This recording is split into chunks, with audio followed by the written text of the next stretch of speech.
Wengi imani sijindo tuseme zimeshuka sana. Wallahi watu hawajali ndugu kabisa.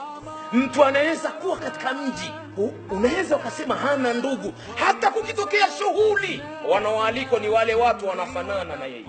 Kama ni mtu wa magari na mtu wa pesa, shughuli yake itasimamiwa na watu wa pesa. Ndugu zake wanakuwa kama vile ni watu wasindikizaji. Hawajui lolote wala chochote. Sijui ni ya wapi haya tunayatoa ndugu zangu. Sijui ni ya wapi.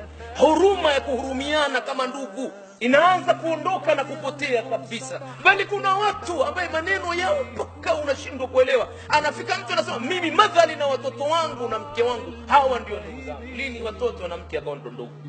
Lini? Wangapi walikataliwa na watoto wao, ndugu zao ndio wakawa nusuru? Wangapi watoto wanakuja kwa wanawaambia amiza, njoeni mchukue ndugu yenu hapa ni kwetu. Hamjaona hivyo ndugu zangu? Undugu wa damu una thamani, umefungamana na arshi ya Rahman. Usifanye mchezo na usiuchezee, usiukanyage. Utapata balaa bila kujua, utamalizia umri wako vibaya, utaishi maisha ya shida ukicheza na hili jambo.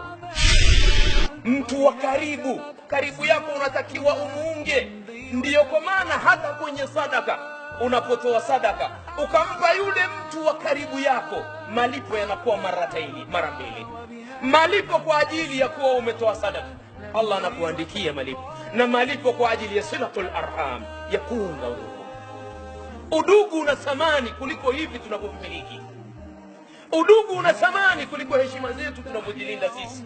Tunalinda heshima zetu zaidi kuliko kulinda udugu. Ni hatari sana ndugu zangu, ni hatari sana. Vipi tutapata nusura ya Allah wakati sisi wenyewe hatuko pamoja?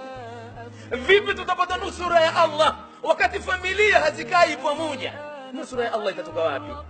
Neema zitatoka wapi? Baraka zitatoka wapi? Ndugu zangu, turudini. Haya ya dunia ni ya kupita.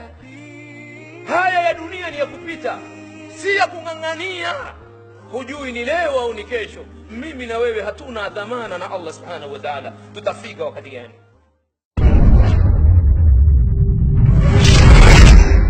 Elimika na Mahasin TV, pata kujua wema wa Uislamu.